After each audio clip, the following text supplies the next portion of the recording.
안녕하세요. 신보문 초원직입니다. 제가 빈들의 마음으로 수술을 받고 이 자리에는 목사님 말씀처럼 빈 가슴으로 나왔습니다. 수술을 받고 죽었다가 살아났는데 다시 죽으라고 수협의 말씀을 인도하라고 하셨습니다. 이번 주가 고난주간이니 제가 잘 죽어지고 부활절 아침 주님과 함께 다시 부활하길 소망합니다.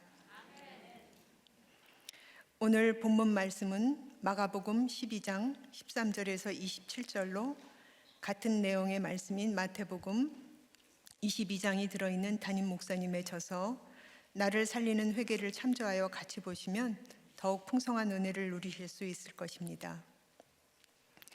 목사님의 주일 설교 말씀인 성령의 준비를 다시 듣다가 바울을 죽이기 전에는 먹지도 마시지도 않겠다고 맹세한 암살단 40인이 오히려 바울을 로마로 보내는 결정적 공로자의 역할을 하였다는 말씀처럼 바리새인, 헤롯 당, 사두개인들이 예수님을 책잡으려 악한 말에 올무를 놓지만 그들의 악의에도 불구하고 우리들은 예수님으로부터 이 땅에서 천국을 준비하는 것이 무엇인지 진리의 답을 듣는 은혜를 받게 됩니다.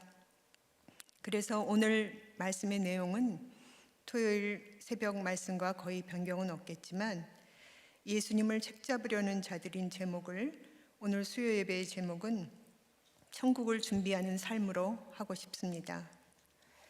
오늘 말씀을 보면 바리새인 헤롯 당 사두개인들이 총출동하여 예수님을 책잡으려고 혈안이 되어 있습니다. 우리는 날마다 책잡힐 일도 많고 책 잡고 싶은 것도 많은 인생입니다. 저도 그런 사람 중에 하나입니다. 책 잡힐 일이 많은 삶에서 도무지 책 잡히지 않고 살 수가 없을 것 같습니다.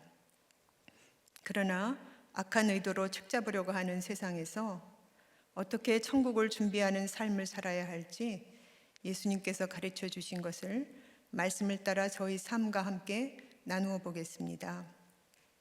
첫째, 나의 주제, 나의 실상을 알아야 합니다. 13절에서 14절입니다. 그들이 예수의 말씀을 책잡으려 하여 바리새인과 헤롯 당 중에서 사람을 보내매 와서 이르되 선생님이여 우리가 아노니 당신은 참되시고 아무도 꺼리는 일이 없으시니 이는 사람을 외모로 보지 않고 오직 진리로서 하나님의 도를 가르치심이니이다. 가이사에게 세금을 바치는 것이 옳으니까 옳지 아니하니까. 바로 앞장 11장에 대제사장, 서기관들, 장로들이 예수의 권위에 대해 책잡으려다 실패하고 예수님을 떠난 듯 하다가 다시 바리새인과 헤롯 당 중에서 사람을 보내어 예수의 말씀을 책잡으려고 합니다. 예수의 말씀을 책잡으려고 하는 표현은 마태복음의 같은 본문에는 예수로 말의 올무에 걸리게 할까 상논하고 라고 되어 있습니다.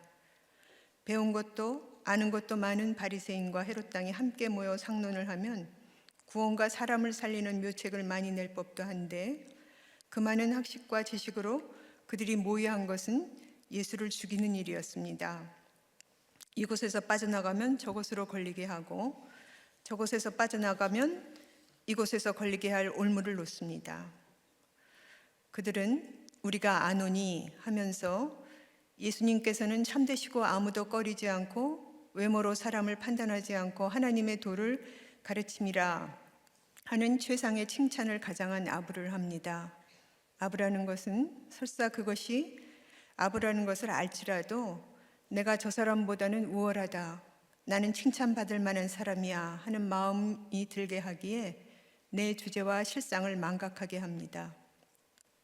그들은 아부를 하며 예수를 안다고 하였지만 정작 자신들의 실체, 그들 자신이 얼마나 사람을 외모로 보고 진리이신 예수님을 모르는지는 알지 못하였습니다.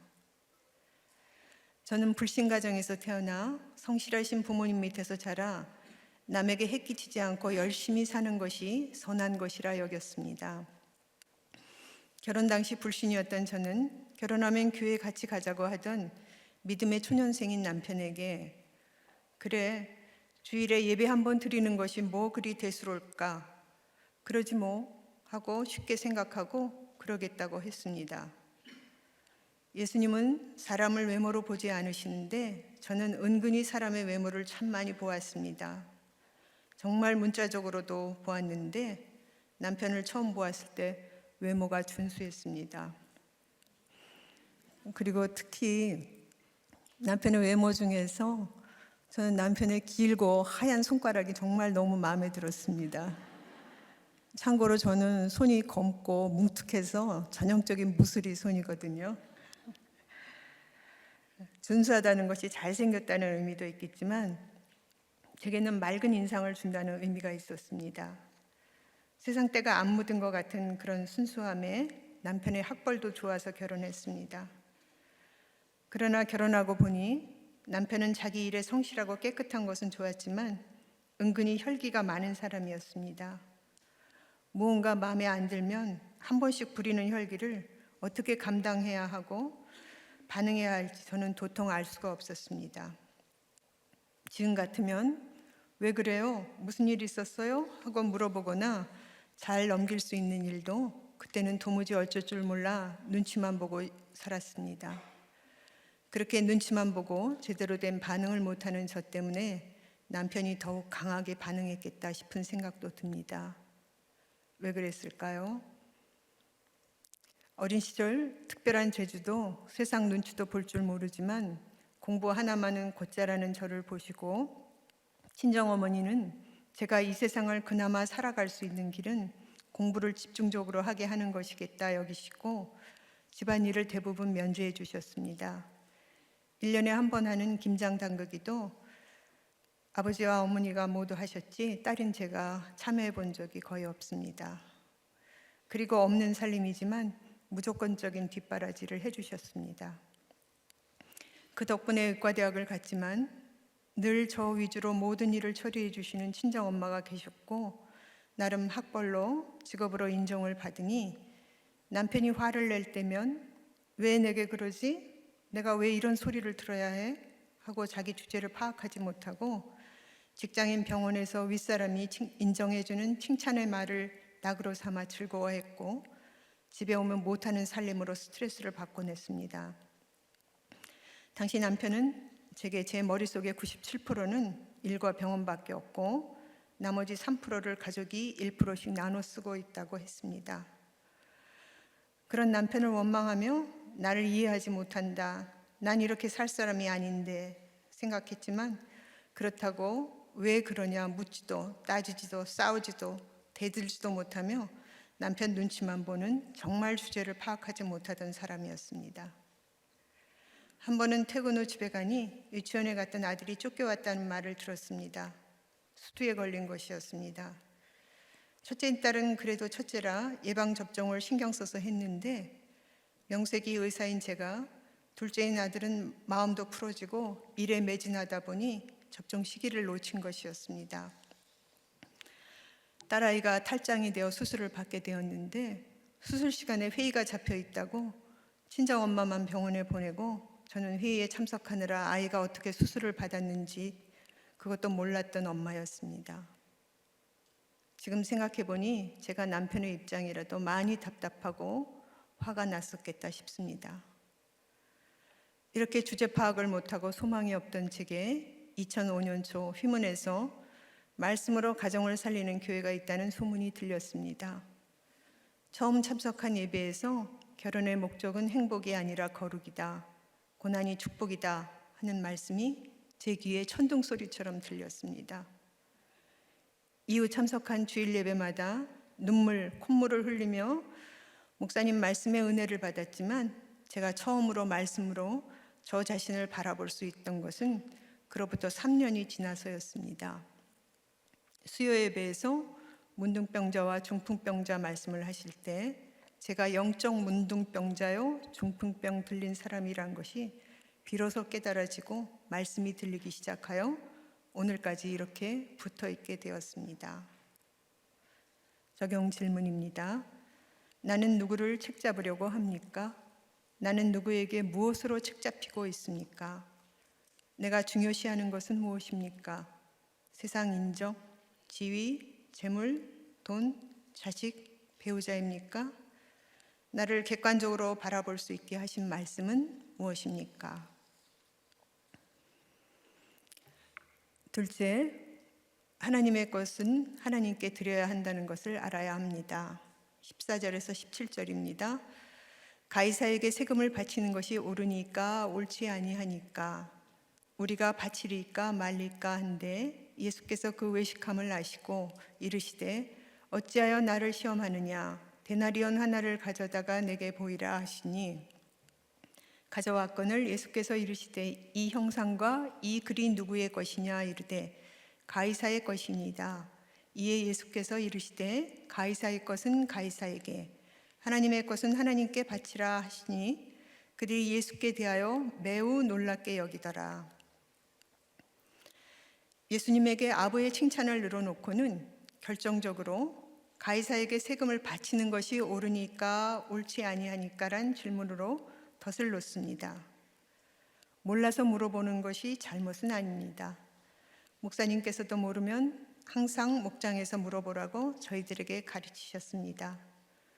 사실 삶의 많은 부분에서 우리는 질문을 던질 수밖에 없습니다. 몰라서, 궁금해서, 결정하기 힘들어서, 살기가 힘들어서 질문을 하게 됩니다. 질문 자체는 잘못된 것도 악한 것도 아니지만 그들의 질문은 그 동기가 악한 것입니다. 15절에 어찌하여 나를 시험하느냐 하실 때 시험은 테스트나 트라이얼이 아닌 트랩, 즉 올무와 덫을 놓는 것을 의미합니다.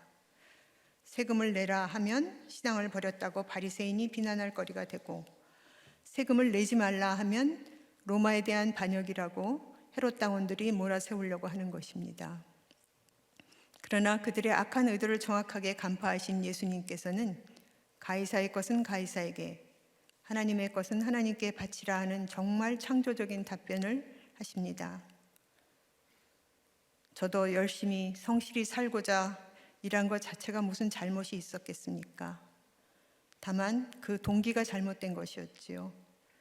믿는 남편과 결혼하며 교회를 다니게 되었지만 구속사의 말씀을 몰랐기에 믿는다는 것은 복 주시는 하나님밖에 모르고 철저히 현세적이고 기복적인 신앙관을 가지고 있었습니다. 이 땅에서 잘 되어야 한다는 입신양명의 유교적 가치관과 여자를 무시하는 관습에 맞서 노력해서 나 자신을 증명하고 싶었습니다.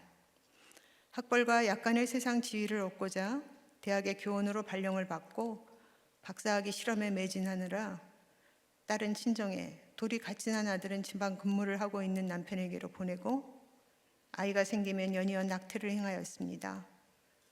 명절에도 편히 쉬고 놀지 못하고 논문거리를 싸가지고 와서 며칠 붙잡고 씨름하였습니다. 뼈를 갈아 넣는다는 말이 있는데 저는 논문 한 편 쓰고 나면 골수의 피가 정말 한 마리 빠져나간 것 같았습니다. 그래도 쓰고 또 썼습니다. 모든 것의 주인이 하나님이심을 깨닫지 못하니 교회를 다녔지만 하나님에 대한 믿음과 가정을 지키는 것이 하나님의 창조 질서라는 원리를 모르고 세상의 인정과 칭찬이 나를 증명하는 것이라는 이원론적인 가치관으로 외식하며 잘못된 동기로 열심히 살며 주님이 주신 가정과 시간과 감정, 생명을 내 것인 양 낭비하고 함부로 살았던 것입니다. 정형 질문입니다. 다른 사람을 이기려고 궁지에 몰려고 하는 나의 말과 행동은 무엇입니까? 내가 하나님께 드리지 못한 것은 무엇입니까? 물질, 시간, 가족, 마음입니까? 세상에서 무엇을 얻기에 그렇게 열심입니까? 셋째, 산자의 하나님, 살리시는 하나님, 부활의 하나님을 만나야 합니다.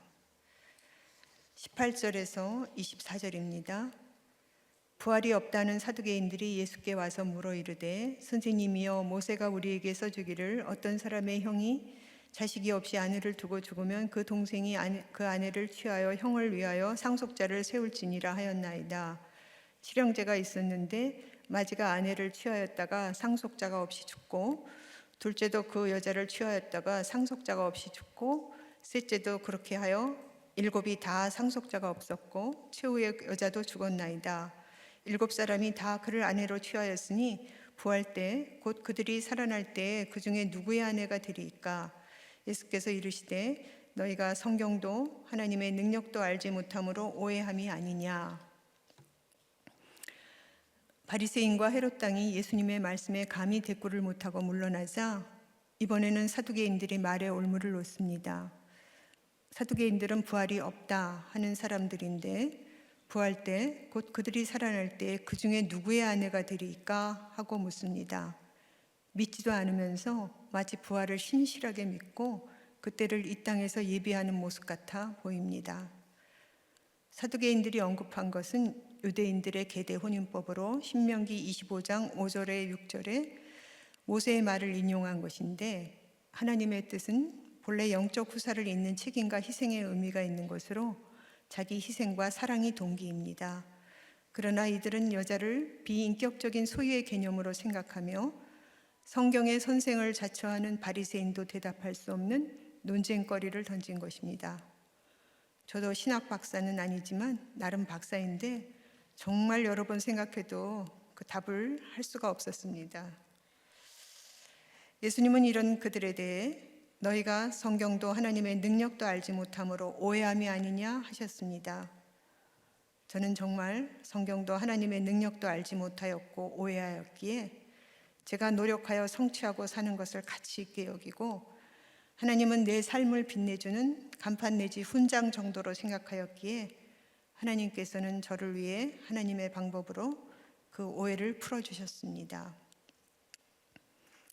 제가 일에 매진하며 나름 인정을 받는다고 생각했지만 이런 저 때문에 저희 아들이 서서히 병들어 가고 있다는 것을 알지 못하였습니다. 저는 늘 혼자 공부하고 공부 자체에 의미를 둔 중고등학교 시절을 보냈기에 공부는 자기가 알아서 하는 거야 하는 생각을 가지고 아이들이 어떻게 학교 생활을 하고 있는지 잘 몰랐습니다. 그래도 딸은 대안학교를 다니며 즐겁게 생활을 해서인지 사람들과 관계도 잘 맺고 유머 감각도 있고 나름 자기 할 일을 하고 살아서 큰 문제가 없다고 생각했는데 아들은 중학교를 들어가면서부터 학교 생활에 적응을 못하고 왕따를 당하고 학폭을 당했습니다. 그때는 그 시간이 이리 길어질 줄 몰랐습니다. 아들이 공부에 좀 취미가 없구나, 좀 못하네 정도로 생각하고 오히려 공부로 크게 스트레스 주지 말자 생각하며 그런 내가 나름 괜찮은 엄마라고 생각했습니다. 후일 아들은 왜 엄마는 하루라도 휴가를 내서 조용히 자신의 모습을 관찰하고 보아주지 않았냐 하는데 제가 할 말이 없었습니다. 아들이 그 고통을 당하는데 남자애들의 세계는 좀 거친가 보다. 남자는 씩씩하게 키워야 해 하며 학원이 끝나는 시간에도 혼자 돌아오도록 했습니다.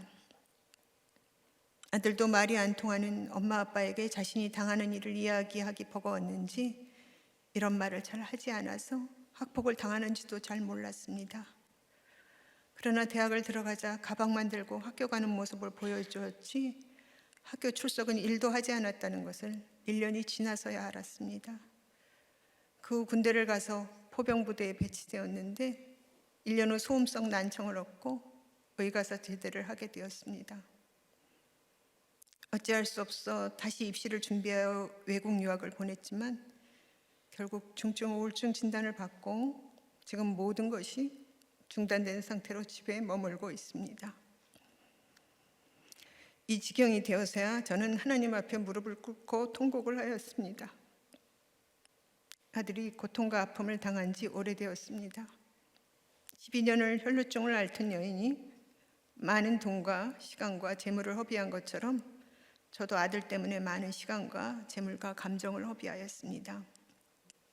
그러나 이 아들 때문에 제가 주님을 만났고 아들 때문에 울고 오래 기도하게 되면서 조금씩 하나님의 마음을 깨닫게 되고 주변의 사람들, 특히 안 되는 지체들에 대한 이해가 조금은 되었습니다.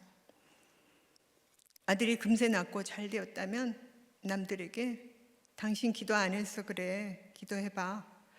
부모가 공부를 시키고 본이 되어야지 하는 말을 했을 사람이 저입니다. 사두개인들의 관계에 잘난 척 일주일이 7일이니 요일별로 하루씩 살아라 하는 말도 안 되는 제안을 했을 사람이 저입니다. 이렇게 주님께서는 제 오해를 풀어주셨습니다. 저는 요즘 퇴근 후 집에 가서 아들 밥을 차려주고 일주일에 한 번 아들 방 청소를 해주며 어릴 때 못 해준 것을 조금씩 갚아가고 있습니다. 정말 할 수만 있다면 제 학위를 잘라내서라도 아들에게 주고 싶습니다. 그리고 저녁 때는 묵상 나눔까지는 아니지만 가족 모두 큐티인을 돌아가면서 읽는 수준이라도 말씀을 보고 있습니다. 딸이 야근과 모임으로 빠질 때도 있고 아들이 우울증약의 부작용으로 잠이 들어 같이 못할 때도 있고 종종 나눔이 삼천포로 빠지고 딸에게서 엄마를 교회에 고발해야 한다. 엄마는 초원지기가 아니라 마당지기나 해야 한다 하는 소리를 듣지만 그래도 웃으며 이런저런 이야기를 할 수 있는 이런 시간이 참 감사합니다. 정말 저희 가족 모두 우리들 공동체에 같이 다닐 수 있는 날이 속히 오길 소망합니다. 25절에서 27절입니다. 사람이 죽은 자 가운데 살아날 때는 장가도 아니 가고 시집도 아니 가고 하늘에 있는 천사들과 같으니라. 죽은 자가 살아난다는 것을 말할진대 너희가 모세의 책 중 가시나무 떨기에 관한 글에 하나님께서 모세에게 이르시되 나는 아브라함의 하나님이요 이삭의 하나님이요 야곱의 하나님이로다 하신 말씀을 읽어보지 못하였느냐. 하나님은 죽은 자의 하나님이 아니요 산 자의 하나님이시라. 너희가 크게 오해하였도다 하시니라. 아브라함, 이삭, 야곱은 이 땅에서는 죽었지만 하나님 나라에선 영원히 하나님과 살고 있다고 예수님은 출애굽기 3장 6절 말씀을 인용하여 대답하십니다.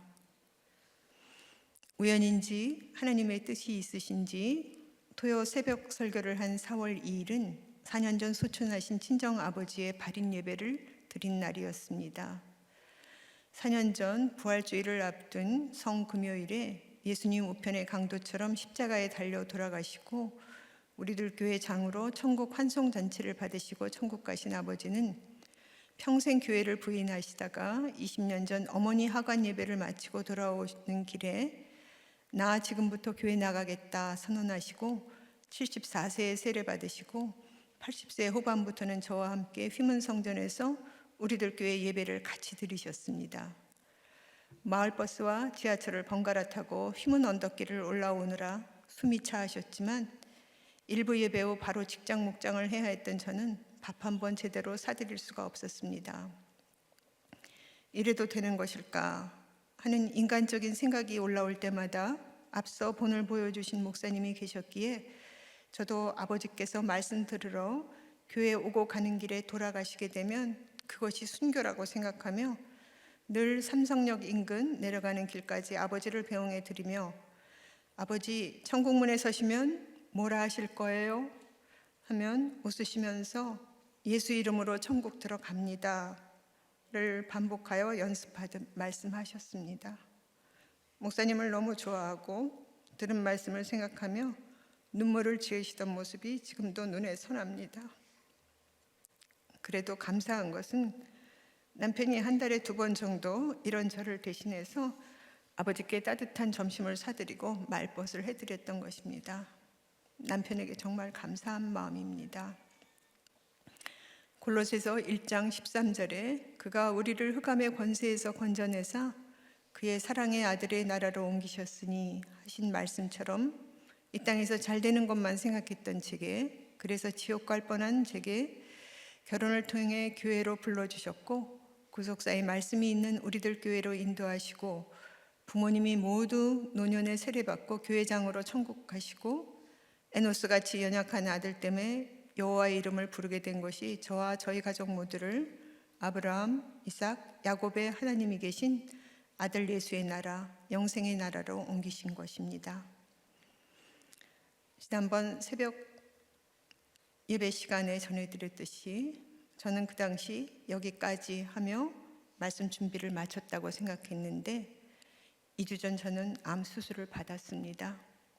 전혀 예상치 못했던 암 진단을 받고 놀라기도 했지만 당시 가장 먼저 떠오른 단어가 죽음이었습니다. 스스로 들은 그 주의 주일 말씀이 성령의 준비였는데 죽음에 대한 준비가 제일 중요하다는 말씀을 제게 주신 말씀으로 들었습니다.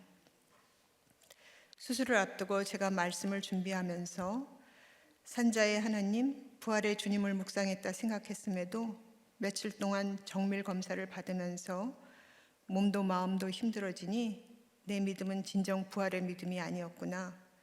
십자가 죽음이 있어야 부활이 있는 것인데 죽으시려 예루살렘으로 올라가시는 주님을 전혀 이해하지 못한 제자들의 모습이 바로 내 모습이었구나 깨닫게 되었습니다. 30년 넘게 병원 일을 하면서 아픈 사람, 암 환자들을 너무 많이 보아왔기에 사람은 누구나 아플 수 있고 누구나 암에 걸릴 수 있는 것이다 하는 생각에 암으로 힘들어하는 지체들을 깊이 공감하지 못했던 돌 같은 마음이 있음이 깨달아졌습니다. 그즈음 사랑하는 한 지체에게 암이 재발하였다는 가슴 아픈 소식을 들었고 제게 온 이 빈들의 사건이 암과 병에 걸려 힘든 지체를 더 이해하고 체휼하라고 주신 주님의 선물이구나 생각했습니다. 이런 제게 주께서 그러면 너는 나를 누구라 하느냐 물으시는 것 같았습니다. 그제서야 저는 주는 그리스도시요 살아계신 하나님의 아들입니다 하는 고백을 입술로 드리고 수술을 받았습니다. 그러나 수술 후 병실에 누워 다시 생각하니 저는 진정한 죽음의 극심한 환경을 체험하지 않았기에 저의 이런 고백이 진정 부활의 주님에 대한 고백이라기보다는 살아계신 하나님의 아들이시니 주님 저 좀 살려주세요 하는 애원이 아니었나 싶습니다. 이런 연약한 저를 위해 그동안 중보 기도와 사랑으로 함께 섬겨주신 교회와 공동체 지체분들에게 진심으로 감사를 전합니다. 당시의 상황을 매일의 큐티인을 읽어가면서 말씀으로 좀 접목해 보았습니다. 수술을 하루 앞둔 날은 오후까지 업무와 인수인계를 마치고 사전 녹음을 하러 판교체플로 갔는데 당일 주신 말씀은 나귀 새끼를 주가 쓰시겠다였습니다. 전날까지 학생 실습을 하느라 심신이 좀 고나였고 운전을 잘 못하는데 가랑비까지 오는데 판교까지 갔다 올 수 있을까? 내가 과연 녹음을 할 수 있을까? 싶었지만 주가 쓰시겠다가 한 말씀에 순종하여 갔고 수술 당일은 잎사귀만 무성한 무화과 나무 같은 저의 성전인 육신을 말씀대로 둘러 엎으시는 암 수술을 받았고 4월 2일 사전 녹음된 새벽 큐티 말씀을 제 귀로 다시 들으며 가족들에게 알리지 않았는데 이 말씀으로 책 잡히면 어떻게 하지? 하는 두려움이 들기도 하였지만 주님을 의지하여 가족과 형제들에게 들어보라 권하였습니다. 이후 태어나여 집에 왔는데 끝까지 견디는 자는 구원을 받으리라 하셨는데 저는 조직검사 소견을 기다리며 두려운 마음에 좋은 징조만을 구하고 누워서 졸며 자며 흘러 떠내려가고 있었습니다. 환난의 날에 택하신 자를 위하여 그 날들을 감화하셨느니라 하는 말씀을 듣던 날 조직검사상 항암을 하지 않아도 되겠다는 소식을 들었고 그 다음 날 그러므로 깨어있으라 하는 말씀을 듣고서야 놀라서 자리를 털고 일어나 앉았습니다. 이제 기운을 내서 일어나 살아야겠다 하는데 그 다음 날 다음 주 수요 강단에 서라는 전화를 받았습니다.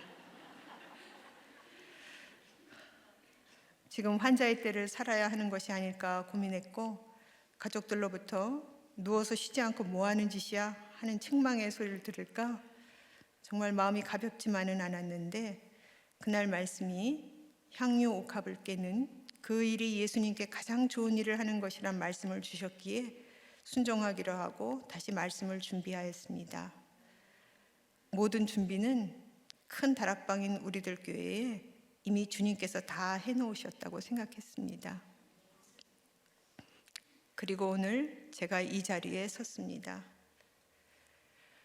내가 암 걸렸다고, 암 수술 받고 집에 돌아왔다고 집안이 깨끗이 청소가 되어 있고 나는 편히 누워 수종받으며 식구들이 해주는 보양식만 먹을 수 있었던가요?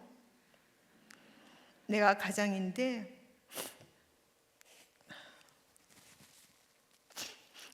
가장인 내가 부도나고 실직했는데 집에서 살림만 하던 아내가 하루아침에 나 대신 직업을 척척 구하여 가정 경제를 문제없이 책임지던가요?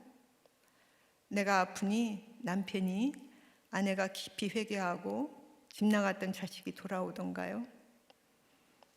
그런 분도 있겠지만 저는 아니었습니다. 항암을 마치고도 아이들이 셋이나 있으니 학원 강사와 영어 공부방을 해야 했다고 했던 설 목사님이나 아내분이 암에 걸리니 아이들을 친가와 외가로 뿔뿔이 흩을 수밖에 없었던 유 목사님의 사례가 우리들의 실제 삶의 모습이 아니던가요? 죽은 후 부활하여 천국에서 하나님을 만나야겠지만 아프고 힘들지만 오히려 날마다 살아내야만 하고 죽어질 일들이 있는 여전한 일상이 있기에 하나님을 찾으며 말씀을 보고 기도할 수밖에 없는 것이 이 땅에서 산자의 하나님, 부활의 하나님을 만나는 것이라고 생각합니다. 아내를 2번이나 팔아먹었던 치졸한 아브라함, 연약하여 별미 좋아하고 편애로 눈이 어두웠던 이삭, 거짓말하고 속이는 사람으로 험악한 인생을 살아야 했던 야곱이 남이 아니라 바로 나의 모습이지만 이런 저의 하나님이심을 부끄러워하지 않으시고 날마다 이렇게 말씀으로 만나주시는 산자의 하나님, 부활의 하나님께 감사합니다. 적용 질문입니다. 지금 있는 자리에서 살아계신 하나님을 만나고 있습니까? 아니면 세상에 나가 하나님 대신 찾고 있는 것은 무엇입니까? 잘 되는 것만이 하나님께 영광을 돌려드리는 것이라고 생각하십니까? 힘들어도 오늘 내게 주신 자리를 묵묵히 지키는 것이 영적 계보를 잇는 것이라고 생각하십니까? 네. 네. 아유, 무슨 질문을 할까요? 네, 네, 사실은 그 암이면 임파선도 이렇게 잘라내기 때문에 지금 많이 힘드실 거예요. 그러니까 최소한 3주일은 지나야 항암도 하는데 정말 제가 미쳤나 봐요. 막 하시라고. 근데 아마 그것도 유방암 수술을 해본 저니까 그 얘기를 할 수 있을 것 같아요. 그래서 항암을 안 하는 사람은 암도 아니다 막 이래가면서 근데 사실은 많이 지금 힘드실 건데 너무 제 얘기를 하는 것 같아서 그냥 여러분 많이 은혜 받으셨죠? 네. 근데 이제 우리가 이렇게 그 권사님 얘기를 듣다 보면 남편은 너무 한가해가지고 본인이 논문 쓸 때 아들은 지방에 있는 남편한테 맡기고 그렇게 이제 했다고 그랬는데 그러면은 제가 이렇게 보면 의사하고 판사 중에서는 의사가 훨씬 힘든 건가 봐요. 남편은 너무 한가한가 봐요. 그렇지는 않고요. 네. 제가 이제 그 당시에는 이제 학위를 따야 되는데 학위라는 거는 기한이 정해져 있으니까 남편은 그러면은 학위라는 걸 안 땄어요, 결혼하고 나서? 저희 남편은 판사가 최고의 학위라고 늘 얘기를 하고 저희 집에서는 제가 제일 학벌이 높습니다. 네. 지금 너무 사실 남편의 그 외모와 깨끗하게 보여서 결혼하셨다고 하는데 저도 봤는데 진짜 그렇더만요. 남편이 참 잘생기셨대요. 예, 제가 항상 이렇게 외모 컴플렉스가 좀 많이 있어서 남편의 외모를 딱 보는 순간에 진짜 너무 갔어요. 아니 뭐 외모만 아니고 뭐 다 갖췄는데 뭐 외모만 봤다 그래. 우리 염장질이 계시고 다 봤는데 아니 근데 정말 아무도 믿지 않으시겠지만 제가 이제 결혼할 당시 남편이 이제 판사였긴 했는데 저는 굉장히 말씀을 다시 보면서 또 생각을 하는 게 굉장히 저 위주의 사람이라서 그냥 직업이 그렇구나 하면서 판사와 검사, 변호사가 뭐 하는 사람인지도 제가 분별을 못했어요. 그냥 직업이 그렇구나 정도 생각을 참 하고. 잘났어요. 네. 예. 그래서 진짜 예, 우리는 최고의 대한민국의 최고의 지금 부부를 지금 이제 이렇게 보고 있는데 본인은 주님을 만난 것이 점점 이제 이렇게 이제 힘들어져서 만났다고 하지만 2005년부터 그래도 계속 이렇게 택자가 돼서 말씀을 들었던 것이 너무 중요한 것 같아요. 그죠? 근데 어떻게 사실은 그렇게 대단한 고난이 아니라고 그냥 뭐 아이가 뭐 남자애가 다 그렇지 뭐 공부는 자기 혼자 하는 거야. 그냥 이런 생각 참 저하고 비슷한 생각을 많이 하셔서 우리 권사님은 제가 말할 때마다 엄마 내 얘기를 하시네. 그랬을 것 같네요. 너무나 쪽집게처럼. 네, 그랬는데 사실은 그렇게 고난이 없었는데 어떻게 그래도 이렇게 말씀은 와서 들으셨어요. 정말 조용하게. 예. 저는 예. 이제 저희 친정어머니가 사실은 이렇게 배움이 이렇게 큰 분도 아니고 네. 그런데 오히려 이제 예전에 그 여자라서 혹은 이제 크게 배우지를 못했을 때 겪었던 이 사회의 차별에 너무 심각하게 본인이 느끼셨던 것이 있기 때문에 근데 아이들을 길러보면 아이들의 성향이 어떤지를 알잖아요. 근데 제가 아까도 말씀드렸듯이 저는 이렇게 막 이렇게 요령껏 막 눈치껏 이런 걸 할 줄을 아는 사람이 못 돼요. 지금까지도. 그러니까 어머니가 이제 딱 그래도 세상을 좀 사셨기 때문에 쟤는 그냥 일반적인 그런 삶을 살게 하면 조금 세상 살기가 힘들겠다 이런 생각을 하셨던 것 같아요. 그래서 약간 제가 공부에 소질이 있으니까 그냥 오로지 그쪽으로 약간 소질이 있대. 약간. 그냥 그쪽으로 하면은 그냥 좀 비교적 무난하게 평탄하게 살겠구나 이제 그렇게 생각하시고 정말 여러 가지 에피소드가 많긴 한데 심지어는 저희 집이 이제 이사를 가는 날도 저를 학교를 보내시고 학원을 보내시고 이사에 일절 관여를 못하게 하셨어요. 그래서 제가 그 당시에는 이제 핸드폰도 없던 시절이라서 이렇게 중간에 약속한 시간에 만나야 되는데 뭔가 착오가 생겨가지고 제가 잘못하면 진짜 미아가 될 뻔했던. 이사 간 집을 몰라가지고. 네. 예. 아유 어머니가 대단하시네요. 예. 예. 그래서 하여튼 저 같은 경우는 아마 조금 좀 아니 예. 그러니까 이제 여성 인권을 해야 되고 그런 운동을 해야 되고 그러면 우리들 교회 설교도 완전히 반대잖아요.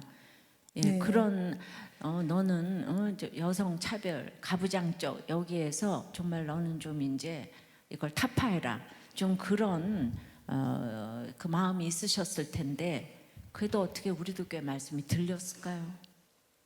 제가 그러니까 사실은 제 안에 저는 괜찮은 사람이다 이런 마음이 늘 있었던 거죠. 네. 목사님께서 저는 이제 예쁘지는 않는데 우리 목사님 예쁘시잖아요. 그러니까 늘 저기 하시는 말씀 중에 나는 이렇게 공부 잘하고 예쁘고 착한데 뭐 나는 왜 이러지 그런 말씀처럼 저도 저 나름대로 뭐 예쁘지는 않지만 예뻐요. 예. 괜찮은 사람인데 왜 남편이 이렇게 나에게 화를 낼까? 그 제가 남편 진짜 화를 낼 것 같지 않은데요. 예. 예. 그래서 저희 부부가 엘리베이터를 타면은 저기 그 같이 이렇게 라인에 계시는 분들이 저희 남편을 딱 보는 순간에 뭐라고 얘기했냐면 이렇게 쳐다보다가 목사님이세요? 맞아요. 진짜 그래요. 예, 예. 그렇게 물어볼 정도로 굉장히 온화한 얼굴이에요. 네. 그러니까 저도 이렇게 남편이 이렇게 혈기가 있다는 걸 몰랐는데 네. 근데 사실은 그 혈기도 지금 보면은 제가 지금 이 정도면은 우리들 교회에서 말씀 듣고 얼마든지 반응을 하고 이렇게 대응을 할 수 있었는데 그러니까 제 생각이 꽉 막혀 있었던 거죠. 나는 이렇게 살 사람이 아니고 소위 말해서 대접을 받고 살아야 되는데 네가 왜 이렇게 말로 나를 밟으냐 이런 생각을 가지고 굉장히 좀 마음이 공고했었던 것 같아요. 그러니까 진짜 우리 권사님이 진짜 교양이 있거든요. 예, 맞습니다. 예, 그래서 누구도 말을 못 붙여요. 예. 예, 그냥 아주 머리끝부터 발끝까지 다 교양 이렇게 예. 써 있어가지고 그럴 것 같아요 남편이. 예, 맞습니다. 예, 그런데 그래도 글쎄 온 지가 벌써 15년이 되셨잖아요. 네. 15년이 네, 넘었죠. 예, 네. 더 됐지 그죠? 2005년에 오셨는데 네. 그 남편이 그래도 잠깐 오셨었어요 우리들 교회를. 그리고 남편이 교회를 안 나가는 게 아니에요. 지금 교회를 열심히 나가세요. 근데 우리들 교회를 안 오세요. 이런 비극이 있어요. 그런데 권사님도 우리들 교회를 안 나가세요. 예, 참 이 두 분이 누가 옳은 거죠? 그런데 또 우리들 교회 가는 거는 허락을 해주신대요. 이게 뭐죠? 계속 싱크를 해보세요. 저희 남편이 머리가 좋은 것 같아요. 맞아요. 그죠? 네. 예. 제가 그날, 우리들 교회 안 나왔으면 아마 본인이 조금 그랬을 음. 거라고. 힘들었을 거라고. 네. 우리들 교회는 당신 훈련 잘 시켜주는 교회다. 예. 네. 그래서 이런 이상한 또 장르도 있어요. 그리고 정말 저 친정 아버지께서 정말 지난번에 우리 설 목사가 자기 너무 행복하다고 그랬잖아요. 근데 예수님 만난 사람은 진짜 얼굴에 웃음이 있어요. 근데 아버지가요, 아버님이 진짜 저만 보면 웃으세요. 그리고 나갈 때마다 저하고 꼭 인사하세요. 예, 저하고 눈 인사 꼭 하시는데 그렇게 진짜 좋아하시는데, 예, 저기 우리 초원님은 직장 목장 하느라고 아버지를 그냥 보내드리는데 교회를 안 나오는 남편은 그 아버지를 점심을 사드린대잖아요. 한 달에 2번이나. 그리고 그러니까 이번에도 이 권사님이 암이라서 이 세상에 제일 슬픈 게 당신이 암인 게 제일 슬픈데, 그래서 제가 생각하기에는 권사님이 모든 집안일 다 하고 애들 다 키우니까 이 권사님이 아프면 안 되잖아요. 그래서 슬플까요? 왜냐하면 진짜 그렇게 권사님이 인생의 최고고 제 1번 순위라면 이렇게 좋아하는 교회를 오셔야 되는데, 그러니까 그렇게 또 남편한테 뭐라고 그러지도 아니하고 15년을 저 교양으로 잘도 참고 계세요. 말도 안 하시고 너무 잘한다 그러시고. 이런 부부가 있어요. 서로 싸움도 안 하고 네 교회 내 교회 이러면서 이렇게 이제 아니, 목사님 제가 사실은 그랬습니다. 제가 좀 교양이 약간 넘쳐서 잘 이렇게, 그리고 저 자신이 이렇게 싸우는 거를 별로 좋아하지를 않거든요. 그리고 싸워봤자 어차피 저는 이공계 출신이고 그 문과를 나온 사람의 말을 참 당하기가 힘들더라고요. 그렇네요, 진짜. 그래서 참 이러저러 싸움을 못 했는데, 제가 너무 기억에 남는 게 목사님께서 성령의 황홀 그때 설교 말씀을 하신 주에 제가 진짜 남편하고 대판 싸웠습니다. 아유, 잘하셨어요. 그럴 때 그 황홀이라는 것이 싸우니까 네, 황홀했어요. 네, 근데 그때 말씀이 제가 너무 깜짝 놀랐던 게, 그 황홀이라는 것은 내가 나 자신을 객관적으로 보는, 밖에서 나 자신을 보는 것이라고 말씀을 하셨잖아요. 네. 근데 그때 제가 그 체험을 했어요. 왜냐하면 그냥 단순히 싸우는 것이 아니라 그 싸우고 있는 제 모습을 제가 그 안에서 슬프거나 막 분노하거나, 물론 이제 싸우는 모습 자체는 그랬죠. 근데 그 모습 자체를 제가 객관적으로 외부에서 저를 이상하게 바라보는 것 같은 모습으로 싸우게 되더라고요. 그러니까 싸우고 난 후에도 금방 이렇게 남편을 이렇게 하고 제가 이렇게 화해를 할 수 있고, 그 냉랭한 그 분위기를 그렇게 오래 가지 않게 하나님께서 해주셨어요. 그래서 그게 정말 성령의 황홀이구나, 제가 그때 참 많이 느꼈습니다. 아유, 근데 교수님은 참 적용도 잘해. 그죠? 여러분 성령 황홀 다 잊어버렸죠? 예, 그러니까 우리는 저보다 더 적용을 저렇게. 그러니까 그 왜 그렇게 교양이 있고 얌전한 거 하면 정말 본인이 잘났다고 생각해서 그래요. 예. 목사님 기억 못 하시겠지만 제가 2005년도에 이제 처음으로 우리들 교회 와서 그때 지금은 없어졌어요. 근데 제 기억에 때 8월 달인가 9월 달인가 지금 정확히 기억은 안 나는데 목사님 댁에서 새신자 모임을 2주에 한 번씩 하던 때가 있거든요. 네, 네, 제가 그걸 안 가고 미루고 있다가 정말 이제 마지막에 마지못해서 거기를 갔어요. 갔는데 이렇게 쭉 돌아가면서 왜 마이크 잡고 본인들 얘기를 하잖아요. 근데 이제 제 차례가 오면서 저는 무슨 얘기를 해야 될지 도무지 모르겠더라고요. 그래서 네. 제가 무슨 말을 했는지 기억은 안 나는데 목사님의 첫 말씀이 제가 평생 잊지를 못하겠어요. 아유, 교양이 있으시네요.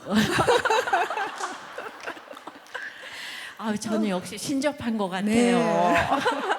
우리 보자마자 그런 얘기를 했지. 그래서 네. 제가 어머 어떻게 나를 그렇게 잘하시지?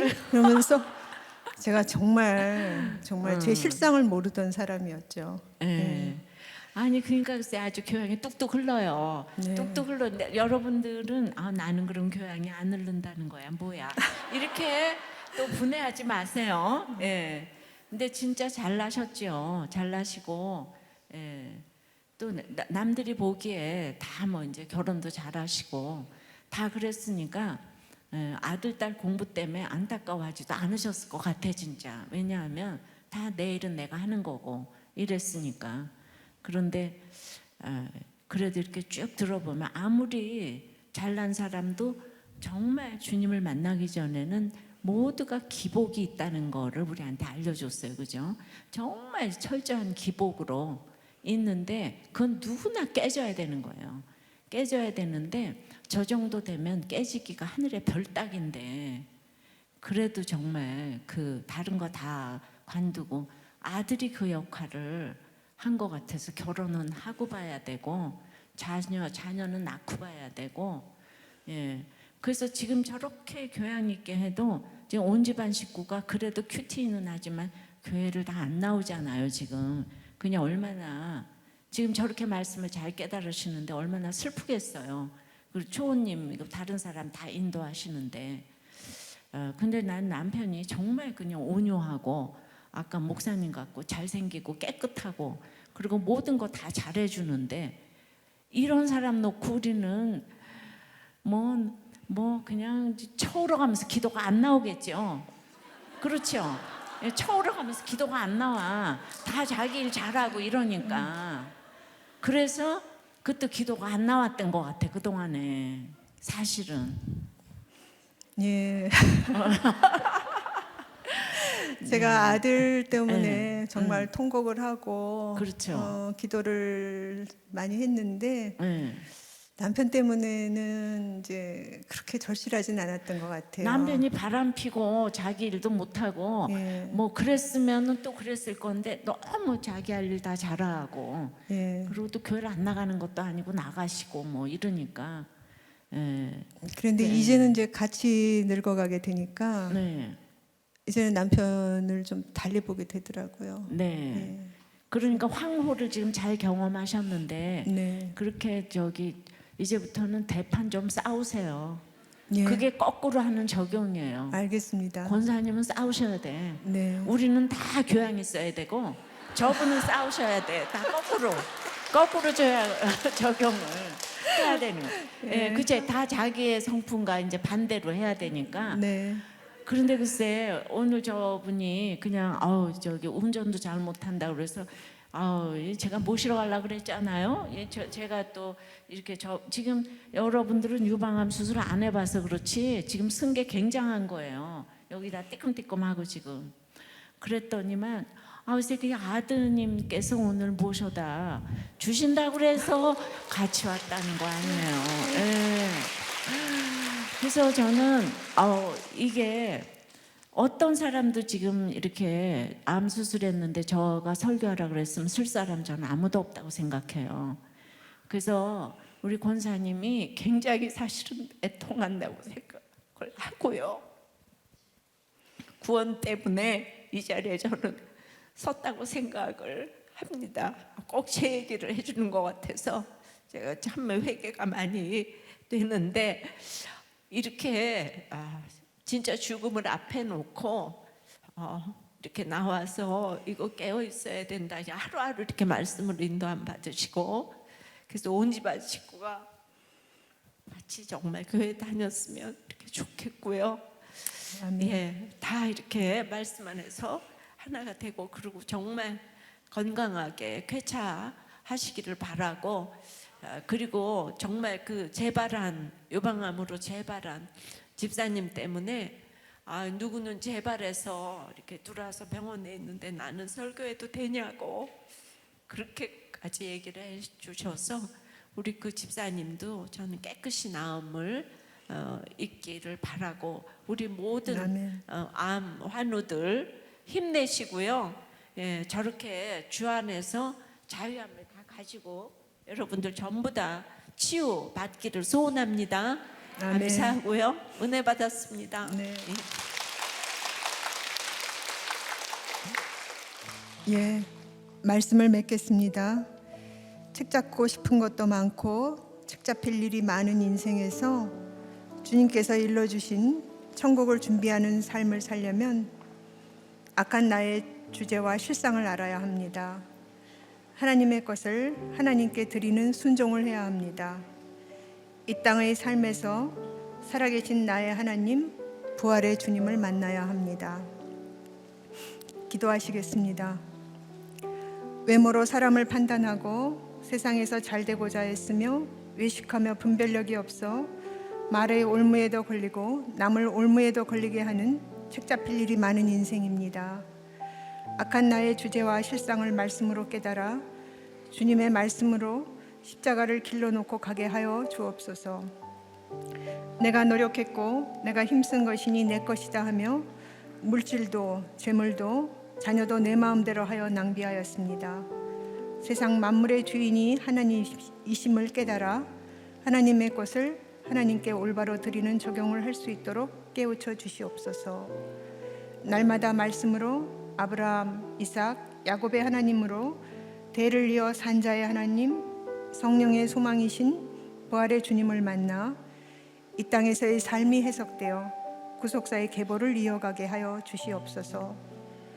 병들고 힘든 지체들과 저를 만나 주시옵소서. 살려 주시옵소서. 예수님의 이름으로 기도하였습니다. 아멘. 들은 말씀을 기억하며 계속해서 기도하기를 원합니다. 오늘 말씀을 전해주신 초원님은 성실하신 부모님 밑에서 무조건적인 뒷바라지와 응원으로 인정받는 의사가 되었지만 남편이 화를 낼 때면 왜 그러는지, 내가 왜 그런 소리를 들어야 하는지 자기 주제, 자기 실상을 알지 못하기에 힘이 들었고 직장과 병원에서 인정해주는 소리를 낙으로 삼았다고 합니다. 오늘 말씀을 들은 여러분은 어떤 인생을 살고 있습니까? 무조건적인 지지와 응원을 받으며 살아가고 있습니까? 말이 되지 않는 환경 속에서 오해와 수모, 멸시와 조롱을 받고 있습니까? 초원님은 처음부터 말씀이 천둥소리처럼 들리고 주의 말씀을 들을 때마다 눈물과 콧물이 범벅이 되었지만 우리들 교회에 온 지 3년 만에 비로소 자기가 문둥병자요 중풍병자인 것을 알게 되었다고 하십니다. 이 시간 우리도 함께 기도합시다. 내가 세상에서 이룬 것들이 조금 있을지라도 그것으로 세상의 낙을 삼으며 스스로를 이완하며 살아가지 않도록, 여전히 되어지지 않는 나의 가족과 식구들 때문에 서로를 정죄하며 책잡는 자가 되지 않도록 우리도 초원님처럼 말씀으로 위로만 받지 않고 나의 실상, 나의 주제를 알며 나 같은 죄인 둘로소가 되어 회개하고 애통해하며 가족의 구원과 공동체를 생각하는 복된 인생 아포스톨로스가 되어 살아갈 수 있도록 도와달라고 이 시간 우리 주의 이름을 부르며 함께 기도하겠습니다. 초원님은 의사가 되기 위해서 열심히 공부하고 성실하게 살았지만 그 동기가 잘못되었다는 것을 나중에 알게 되었다고 하십니다. 여러분은 어떤 동기를 가지고 살아가고 있습니까? 한편의 논문을 쓰기 위해서 뼈를 갈아 넣고 골수에 피가 다 빠져나가는 것 같아도 창조의 질서를 모르기에 딸은 친정에, 아들은 아빠에게 연이은 낙태를 행하며 하루도 편하게 살지 못했는데 일에 매진하면 매진할수록, 인정받으면 인정받을수록 아들이 병들어 가고 있었다는 것을 알지 못했다고 하십니다. 여러분의 자녀는 지금 어떤 모습으로 살아가고 있습니까? 세상을 향해 달려가고 있습니까? 방문을 걸어 잠그고 세상 밖으로 나오지 않고 있습니까? 무엇 때문에 가슴이 무너지고 무엇 때문에 절망하고 있습니까? 조원님은 에노스같이 연약한 아들 때문에 애통하고 간절한 마음으로 여호와의 이름을 부르게 되었다고 하십니다.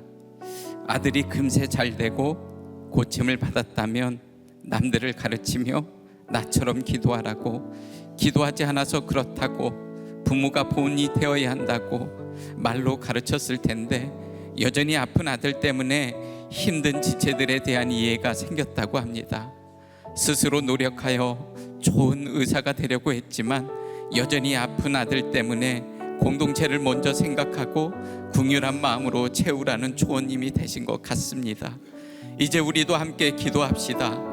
여전히 아픈 자녀들 때문에 낙심하고 절망하는 것이 아니라 힘든 지체들을 섬기는 자리까지 나아갈 수 있도록, 잘 먹고 잘 사는 것이 인생의 목적이 아니라 가족의 구원과 공동체를 섬기는 자리까지 나아갈 수 있도록 십자가의 은혜를 누릴 뿐만 아니라 십자가의 사랑을 전하는 우리가 되게 해달라고 주의 이름을 부르며 함께 기도하겠습니다.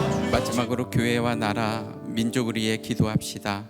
고난주간과 성금요일과 부활주일과 전도축제를 맞이하여 그동안 코로나에 움츠려 있던 우리의 몸과 마음에 활력이 넘치도록 우리들 교회를 통한 담임 목사님의 큐티 사역과 과정 준수가 광야세 바다로 흘러갈 수 있도록, 큐티인 영문판이 미국과 동유럽을 넘어 열방으로 뻗어갈 수 있도록 상반기에 진행되는 모든 양육 가운데 성령의 기름 부으심과 은혜가 넘치도록 제14회 목욕탕 큐티 목회 세미나를 통해서 교회가 살아나고 가정이 살아날 수 있도록, 대선이 끝나고 인수위원회가 활동하고 있는데 이 나라의 운명이 하나님의 주권과 섭리 가운데 운행되도록, 독수조항을 가지고 있는 차별금지법이 통과되지 않도록, 인구 절벽 시대에 생명보호법이 제정되므로 나라의 근간이 흔들리지 않도록, 전쟁으로 시름하는 우크라이나 백성들을 불쌍히 여겨주시고 고통받는 그 땅에도 예수 그리스도의 십자가와 부활의 소식이 전해질 수 있도록